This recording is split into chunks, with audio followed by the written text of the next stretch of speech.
হাম ও হামের উপসর্গে সর্বশেষ ২৪ ঘণ্টায় দেশে আরও ৭ শিশু মারা গেছে। এ সময় নিশ্চিত হামে মারা গেছে ৩ শিশু, আর হামের উপসর্গে মারা গেছে ৪ শিশু। আজ বৃহস্পতিবার ২১শে মে স্বাস্থ্য অধিদপ্তরের হাম বিষয়ক নিয়মিত প্রতিবেদনে এ তথ্য জানানো হয়। এতে বলা হয়, বুধবার ২০শে মে সকাল ৮টা থেকে বৃহস্পতিবার ২১শে মে সকাল ৮টা পর্যন্ত সময় এ শিশুদের মৃত্যুর ঘটনা ঘটে।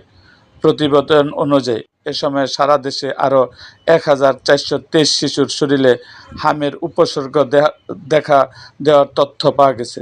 গত ১৫ই মার্চ থেকে এখন পর্যন্ত হামের উপসর্গ দেখা দেওয়া রোগীর সংখ্যা ৫৯,২৭৯। স্বাস্থ্য অধিদপ্তরের তথ্য মতে সর্বশেষ ২৪ ঘণ্টায় নিশ্চিত হাম রোগী শনাক্তের সংখ্যা ২০৮। ৫ মার্চ থেকে এ পর্যন্ত দেশে মোট ৮,২৭৫ শিশুর শরীরে হাম শনাক্ত হয়েছে। ১৫ মার্চ থেকে এখন পর্যন্ত হামের উপসর্গ নিয়ে হাসপাতালে ভর্তি হয়েছে ৪৬,৪০৭ শিশু। তাদের মধ্যে সুস্থ হয়ে হাসপাতাল ছেড়েছে ৪২,৩৩৬ শিশু।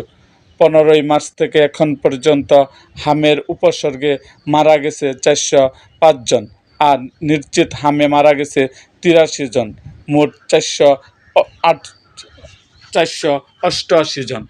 এরকম আরও ভিডিও পেতে আমাদের মুক্তাগাছার ইতিহাস মিডিয়া ইউটিউব চ্যানেলটিকে সাবস্ক্রাইব করুন এবং পাশে থাকা বেল আইকনটি বাজিয়ে দিন।